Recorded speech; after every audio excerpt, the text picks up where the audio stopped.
Ladies and gentlemen, this is your captain speaking. Welcome aboard Truly Expat Travel, where we're ditching the guidebooks, fastening our seatbelts, and diving into real stories from travellers who have traded the ordinary for the extraordinary, proving the world really is too big to be left unexplored. Cabin crew, be seated and ready for takeoff. Welcome to the Truly Expat Travel podcast. I'm your host, Paula. I'm going to talk about a road trip that I did that is a little less common. I've driven Sydney to Melbourne, Melbourne, Sydney so many times when the kids were little before we started flying. It was just easier with 3 kids in the back when they were little. But this time around, I did it on purpose. A little bit different. I went inland is because generally people, when they go to Sydney or when they go to Melbourne and they drive the path, they go the Central Coast or they go the coastline, and it is beautiful. If you do have the opportunity to be able to go inland and see these beautiful little towns, honestly, you're not going to regret it. It was probably one of my favorite road trips of all time, and I did it on my own. I had so much fun, but so many great people along the way as well. So yeah, I want to highlight it because if you've done the coastal one before, go and give it a go. So my trip was, I started in Melbourne because visiting family, and my first destination was Bendigo. And the reason I chose Bendigo was because I really wanted to see what the hype was about. I don't know how many people know that Bendigo is part of the UNESCO World Heritage Cities of Gastronomy, but I know that Bendigo and Launceston, for those who have not been to Australia, Launceston's also got a beautiful fork to table kind of vibe around it. So if you want to know any of the places that I've stayed at, or if you want to know any of the towns, or even just the itinerary that I did, go on to trulyexpattravel. Because it's all on there. I've written it all out in guides, and I did it all myself, did all the research myself. You know, it had actually, I think the hype was worth the hype because the food was amazing. I went and had dinner at this most amazing church. Well, it was a church, but it's now a restaurant. So they've converted an old church into a restaurant. It's almost like a speakeasy, I guess. Food was delicious. It was all sourced locally. There's a bar there. So it was, definitely worth the splurge. That was the one night I had a splurge. I then stayed in a tent, like a glamped. I went on a glamping expedition. For those who know me, I'm not really a camping girl. Like I have camped many a times, but if I could choose to have my own bathroom in my bedroom, then that's a choice that I would prefer. However, because of the time of year, there was only one other couple there. So I actually had the whole place to myself, which I was so grateful for, which meant that the bathroom was all my own.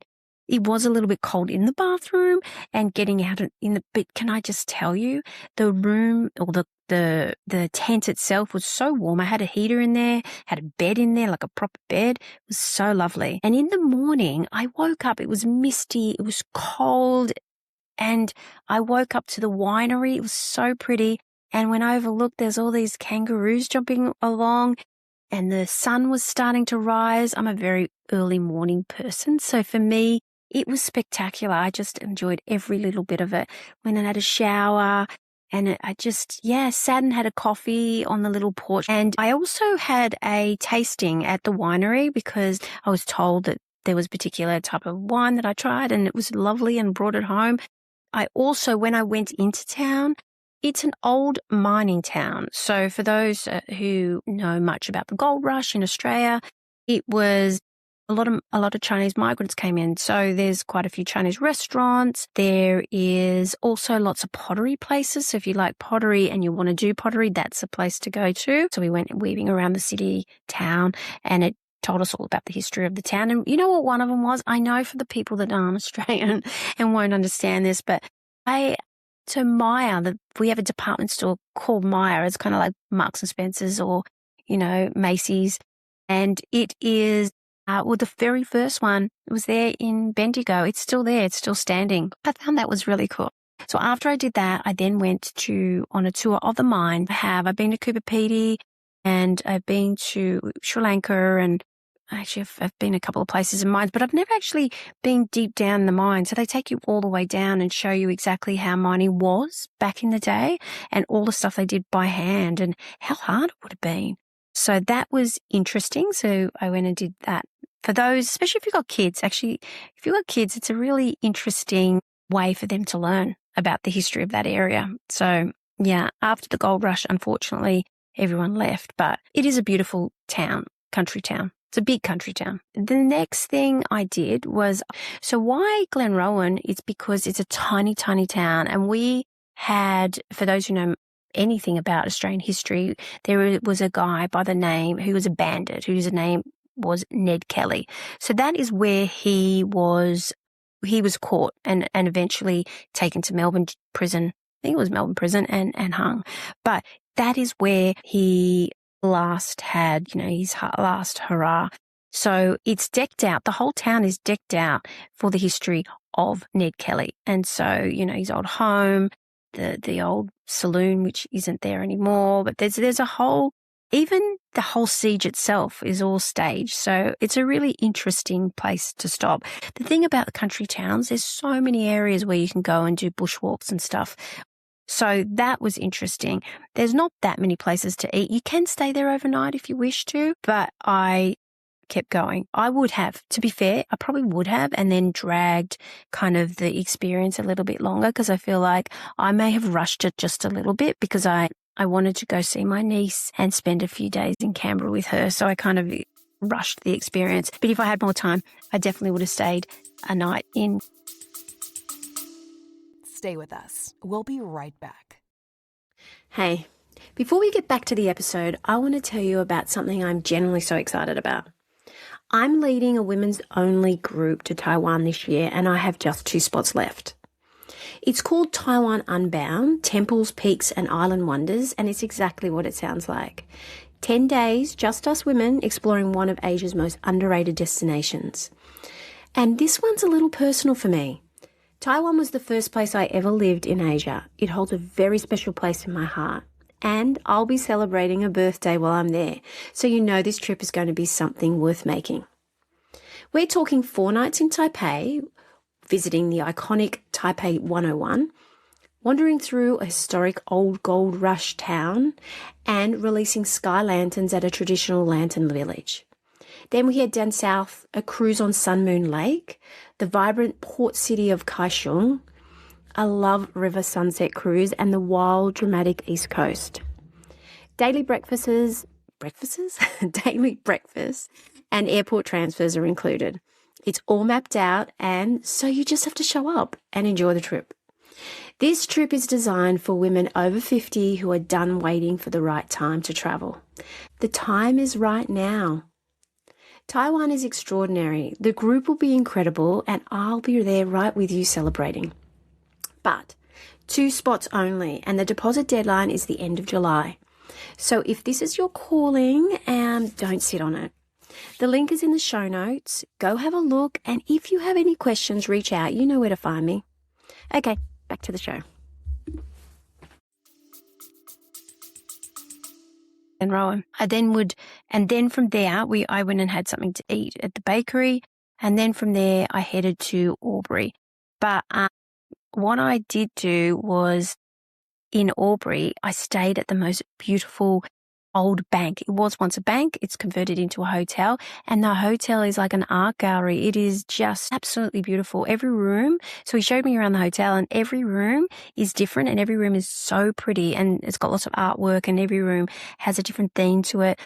I stayed in the most magnificent room with the most beautiful bathroom I've ever seen, with a gorgeous, and in the morning, can I just say, in the evening, there was like a evening kind of get yourself ready for sleep with a little cup of tea, and it was just beautiful. And in the morning, rolled in like a little bar thing with your fruits and stuff on it. It was really unique, and I think that every person who goes to a little hotel like that has such a different experience than the big chains. Sure, I do a lot of big chain hotels because, you've got to chase your status and your loyalty programs and stuff like that. But when you do get a chance on the very rare occasion to go to these tiny little beautiful boutique hotels, you just got to do it because there's a different feel to it.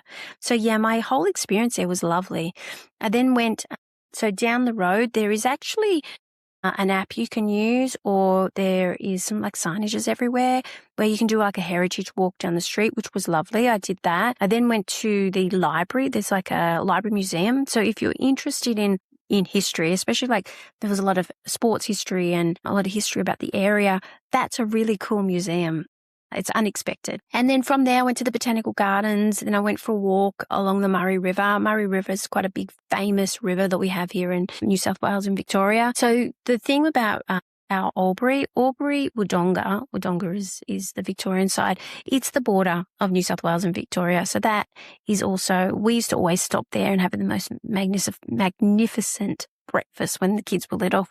It's a big country town, not too big, but big enough to be able to do so much while you're there. Now, so the other things that I did while I was there was I really wanted to go to the Migrant Museum there, but I didn't get a chance to, not Migrant Museum, it's like a whole area, but I didn't get a chance to do that because, I just, as a daughter of a migrant, I just thought it was fascinating to find out about this area was where they came first before they settled in other areas in whether it's rural Victoria or New South Wales. So I really wanted to go to that, but I ran out of time. I think staying 2 nights in Albury, I really do, because there's just so much to do. I missed out on the art gallery too, because I've heard the art gallery there is amazing, which was a little bit disappointing. So the next night I headed to where did I head to? I headed to Corowa, but I went backwards. So I kind of did a little bit different. I went into New South Wales, into the border, and then I went back through Rutherglen. Rutherglen is a huge, big area of wineries, which I really wanted to go to and get to Corowa. And the reason for that is that I went to a few little wineries. So if you want to see that, I've got them listed down. And I met some of the most amazing people, actually. Some of the people that own those places were willing to sit and chat to me, which was lovely. I went to an olive farm, actually, and tried award-winning olives, Kalamata olives, were fantastic. I then headed back through to Corowa. I stayed the night in Corowa, and I stayed at so they have 2 hotels, the same kind of, they're both called Circle Hotels. Both of them were banks that are now hotels. So this one was just as beautiful. It was very different, but it was just as beautiful. I had a beautiful balcony. My bathroom, again, was just amazing. She also showed me around all the different little rooms, which were also beautiful. And in the morning, I had the most beautiful breakfast. It was sourced from the local areas. And I just sat there and just was like, and in the morning, actually, I had a little balcony. So I sat there, had coffee, looking over in this little sleepy town. It was really pretty, like really, really pretty. And the reason why Corowa is, well, I didn't know, but I'd had a big history lesson while I was there, because Corowa actually was where a federation was decided. So we wouldn't have had our states and territories had we have not had these people had not congregated in Corowa and decided that's what they would do. So yeah, I did like a history walk there as well. So you have to go to Federation Museum. It's got absolutely everything and anything there that you can think of. It really is the history of that area. They have quite a famous painting there of the Shearer, which I then did like the Shearer's Trail. That's also quite interesting. So then I went from Corowa to Gundagai. So that was, in Gundagai, I went to the oldest working bakery in Australia. That was my claim to fame for Gundagai. Gundagai also has, you know what, to be honest, so what happened to me was I had intended on staying this beautiful hotel, but the experience, you know what, there was no reception. Everything was online, had trouble finding the room, had trouble finding they hadn't sent me the code. So I was stranded a little bit. So the experience itself was a little bit lackluster, but the hotel room, like the room was beautiful. It was an old home that they had converted, and it was nice. And if you have an electric car, they've got like an electric car station there as well, so that that's there. Also in Gundagai, there's so much. There's like if you go to the tourist information office, they'll give you a whole heap of stuff to do. I went to the historic railway station. That's really cute, actually. It's as it was, back in the day. So it's obviously not a railway station anymore, but it's really cute of what it would have been in the 30s, 40s, 50s. And not far from there, you've got some historical spaces as well. There's a mill there. And it's all is as it was. I just found that. Yeah, I actually really enjoyed my time in Gundagai, to be honest. So there's heaps of stuff to do in Gundagai. You just need to go on my guide, because it'll go through, a lot more than what I'm kind of just briefly telling you now, because there's other options that I never got a chance to do. And they were renovating some stuff there when I was there. So I imagine right now it must be the parks and the area must be really beautiful. I then drove to Canberra, and I spent, I've been to Canberra lots of times, and it is worth staying a couple of nights. There's a war museum. There's heaps of stuff to do there, but I didn't. I just stayed and spent the weekend with my niece and her family. And from there, I drove straight through to Sydney. You can probably stop at a couple of places along the way, but yeah, for me, I just wanted to get home to Sydney. I think what we underestimate in Australia, or I think quite often people, when they think of Australia, they think of, I want to go and see so much in such a big period of time. I'm very much a slow traveler these days, so I really like to experience a lot more than that. So if you do get the opportunity to drive and to travel, don't do Sydney to Melbourne in 7 hours or 10 hours or however long it takes you to do the thing. Do it in 7 days. Do a really lovely tour, because, even if there's so many other country towns as well, different directions that you could go. You could have stopped in Wagga Wagga. That's a really nice place. Or you could stay at the Southern Highlands. That's also really lovely places to stay there as well. So don't ditch our country. Don't ditch our country towns. Don't just go for coastal trips. Really enjoy the experience of what we have in our, it's not really outback. It's country towns. They're very, very different. You've got lots of space, beautiful people. There was, even in the country towns, all of the little restaurants that I went to, or even just the little, I went one night. Where was that? In Corowa. Yeah, in Corowa, I went to a really lovely restaurant that the hotel said, listen, don't drink. Let me call you a local driver, taxi or whatever he was, and have a drink at this, go to the restaurant, have a drink. And I did, and it was beautiful. The restaurant was amazing. And then there was another night where I went to just the local pub and had a pub meal, a schnitzel like I always do. And that was also amazing. The food was great. The people all want to talk to you. Give it a go. Give Australian country towns a go, because, if you go on I've written heaps of places, in country Australia. So I think that if you, I've written lots of articles about country Australia, especially in New South Wales. We've got lots of places, Mudgee or, Blue Mountains. There's loads of places. So yeah, give Australia and country towns a go. Anyway, that's enough from me. That's it, anyway, that's it from me. Until next week, safe travels, and I'll speak to you then. Bye.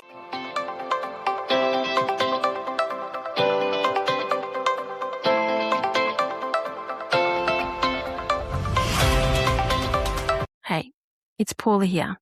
I just wanted to take a few seconds to say thank you. Thank you for listening to this show. It really does mean the world. If you enjoyed this episode, I would love it if you could leave us a review. It helps people find us, and honestly, it just keeps this podcast going. And if you're feeling extra generous, well, we have a buy me a coffee option. Every little bit helps me making episodes like this one.